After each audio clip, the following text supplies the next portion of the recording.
जय हिंद साथियों, आप सभी का स्वागत है इनके लर्न लेसन्स में। आज हम लोग टीचिंग एप्टीट्यूड का अध्याय 3 जो कि है शिक्षा के प्रति अभिवृत्ति को देखेंगे।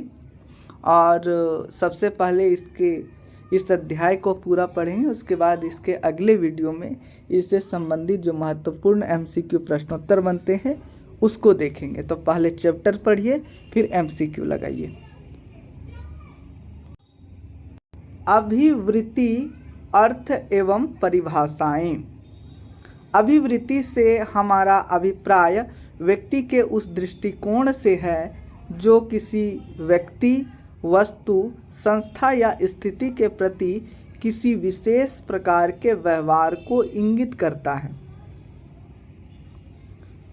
दूसरे शब्दों में अभिवृत्तियां उन व्यक्तित्व प्रवृत्तियों की ओर संकेत करती है जिसके द्वारा किसी निश्चित वस्तु, व्यक्ति या स्थिति के प्रति व्यक्ति व्यवहार का निर्णय लिया जाता है। अभिवृत्ति एक सामाजिक प्रत्यय तथा मानसिक पहलू है जिसका संबंध सामाजिक परिस्थितियों में व्यक्ति के व्यवहार के मानसिक पक्ष से होता है। अतएव इसके माध्यम से व्यक्ति विशेष के व्यवहार का अध्ययन संभव होता है। मनोवैज्ञानिकों के अनुसार अभिवृत्तियां किसी वस्तु, व्यक्ति, संस्था तथा स्थिति के प्रति व्यक्ति विशेष के विचारों से अवगत कराती है।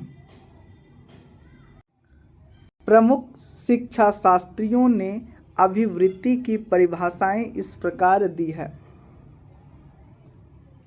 रेमर्स, रूमेल तथा गेज के अनुसार अभिवृत्ति अनुभवों के द्वारा व्यवस्थित व संवेगात्मक प्रवृत्ति है जो किसी मनोवैज्ञानिक पदार्थ या वस्तु के प्रति सकारात्मक या नकारात्मक रूप से प्रतिक्रिया करती है।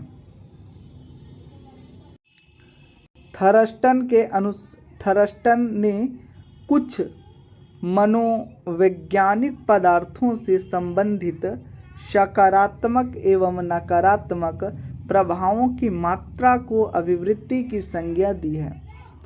फ्रीमैन के शब्दों में अभिवृत्ति किन्हीं निश्चित परिस्थितियों, व्यक्तियों एवं वस्तुओं के प्रति संगत रूप से प्रत्युत्तर देने वाली वह स्वाभाविक तत्परता है जिसे सीखा जाता है तथा यह किसी व्यक्ति विशेष के प्रत्युत्तर देने की लाक्षणिक रीति बन जाती है। अभिवृत्तियों के प्रकार।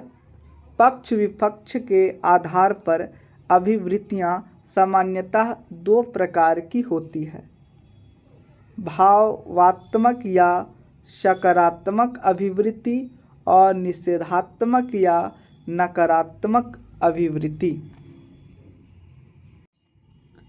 भावात्मक या सकारात्मक अभिवृत्ति किसी वस्तु, संस्था, व्यक्ति, धर्म, विचार या प्रक्रिया के प्रति हम जब विश्वास रखते हैं, उसे पसंद करते हैं, उसके प्रति आकर्षित होते हैं, उसे स्वीकार करते हैं तथा उसके अनुकूल अपने को समायोजित करने का प्रयास करते हैं, तब वह हमारी भावात्मक या सकारात्मक अभिवृत्ति कहलाती है।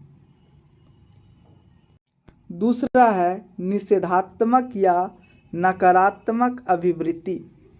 किसी राजनीतिक पार्टी, स्थान, प्रक्रिया, जाति या व्यक्ति से जब हम घृणा करते हैं, उनमें अविश्वास रखते हैं, उनसे निराश होते हैं तथा अपने को दूर रखने का प्रयास करते हैं, तब वह हमारी निषेधात्मक या नकारात्मक अभिवृत्ति कहलाती है। उपरोक्त के अतिरिक्त भी अभिवृत्तियों का वर्गीकरण दो अन्य वर्गों में किया जा सकता है, विशिष्ट अभिवृत्ति और सामान्य अभिवृत्ति। इन्हें हम दो उदाहरणों द्वारा समझ सकते हैं। एक व्यक्ति में अपनी माँ के प्रति श्रद्धा एवं स्नेह का जो भाव पाया जाता है वह उसकी विशिष्ट अभिवृत्ति है, परंतु अन्य सभी माताओं के प्रति समान आदर भाव एक सामान्य अभिवृत्ति है।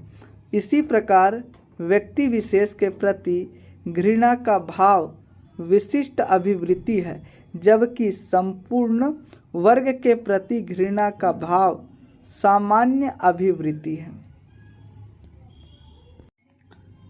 शिक्षण अभिवृत्ति।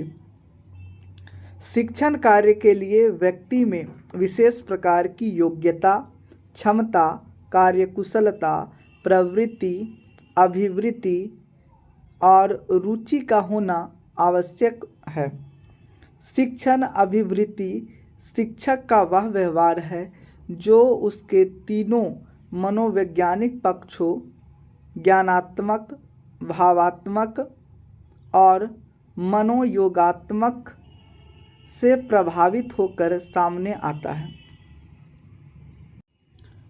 शिक्षण अभिवृत्ति शिक्षण की पूरी प्रक्रिया के पक्ष तथा विपक्ष दोनों को प्रवृत्त कर सकती है। शाब्दिक एवं क्रियात्मक व्यवहारों से शिक्षण अभिवृत्ति का पता लगाया जा सकता है, किंतु यदि कोई व्यक्ति अपनी वास्तविक अभिवृत्ति को छिपाना चाहे तो वह बड़ी आसानी से ऐसा कर सकता है। इसका पता लगाना पूछताछ विधि से संभव नहीं हो पाता। प्रेक्षक विधियों द्वारा ही किसी की सही अभिवृत्ति का पता लगाया जा सकता है। शिक्षण क्रिया में शिक्षक विभिन्न लोगों जैसे विद्यार्थी, अभिभावक, समुदाय, प्रधानाचार्य, अन्य सभी शिक्षक आदि तथा विभिन्न परिस्थितियों के संपर्क में आता है तथा इन सभी के प्रति शिक्षक की अभिवृत्ति स्पष्ट होती है, जो सकारात्मक तथा नकारात्मक दोनों पक्षों में हो सकती है। अभिरुचि, अर्थ एवं परिभाषाएं। अभिरुचि किसी एक क्षेत्र या समूह में व्यक्ति की कार्य कुशलता की विशिष्ट योग्यता या विशिष्ट क्षमता है। अभिरुचि के संबंध में मनोवैज्ञानिकों में मतभेद है, फिर भी इस संबंध में दो विचारधाराएं प्रचलित हैं। एक विचारधारा के अनुसार अभिरुचि जन्मजात या अर्जित है, जबकि दूसरी विचारधारा के अनुसार अभिरुचि एक गुण है या बहुत से गुणों का सम्मिलित प्रभाव है। कुछ प्रमुख शिक्षाशास्त्रियों द्वारा दी गई परिभाषाएं इस प्रकार हैं। बर्किंघम के अनुसार अभिरुचि किसी व्यक्ति के प्रशिक्षण के पश्चात उसके ज्ञान, दक्षता या प्रतिक्रियाओं को सीखने की योग्यता है। फ्रीमैन के अनुसार शिक्षण द्वारा व्यक्ति को प्राप्त विशिष्ट ज्ञान, कौशल, संगठित अनुक्रियाओं जैसे किसी भाषा को बोलने की योग्यता, संगीत या यांत्रिक कार्य आदि को करने की विशेषताओं का संगठित स्वरूप अभिरुचि है।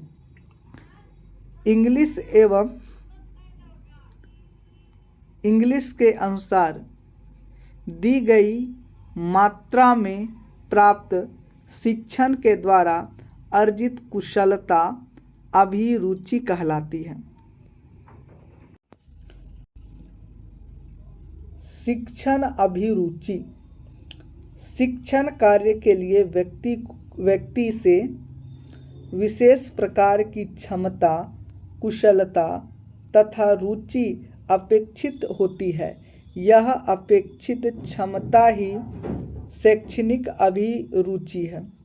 अन्य शब्दों में शिक्षण अभिरुचि से आशय है शिक्षण कार्य में रुचि, रुझान तथा शिक्षण के सिद्धांतों तथा शिक्षण की विधियों को उपयुक्त दिशा में निरूपित करने का कौशल। शिक्षण अभिरुचि के अधीन शिक्षण कौशल को मुख्य स्थान प्राप्त है। कक्षा शिक्षण के दौरान शिक्षक को अपने ज्ञान, अनुभव तथा सूझबूझ के आधार पर ही विद्यार्थियों की समस्याओं का निराकरण करना होता है। यह सूझबूझ ही कौशल कहलाती है। शिक्षण अभिरुचि किसी शिक्षक का स्थिर एवं अस्थायी गुण नहीं होता, बल्कि यह समय के साथ विकसित होती चली जाती है। स्वाभिरुचि। स्वाभिरुचि से आशय स्वयं को सही परिप्रेक्ष्य में जानने से है। स्वयं को जानने के लिए मनुष्य को 4 सोपान सफलतापूर्वक पार करने होते हैं। पहले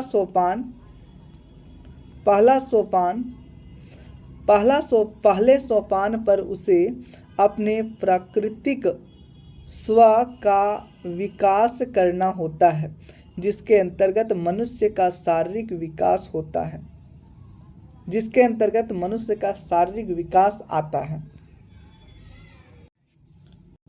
दूसरे सोपान पर उसे अपने सामाजिक स्व का विकास करना होता है। इसके अंतर्गत सामाजिक, सांस्कृतिक, नैतिक, चारित्रिक एवं नागरिकता का विकास आता है।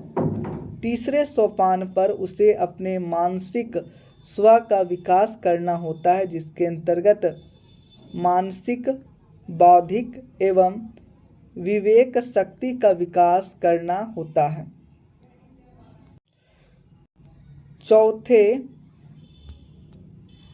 चौथे तथा अंतिम सोपान पर उसे अपने आध्यात्मिक स्व का विकास करना होता है, जिसके अंतर्गत आध्यात्मिक चेतना का विकास आता है। इसके बाद हम लोग इस अध्याय का अभ्यास प्रश्न देखेंगे। धन्यवाद।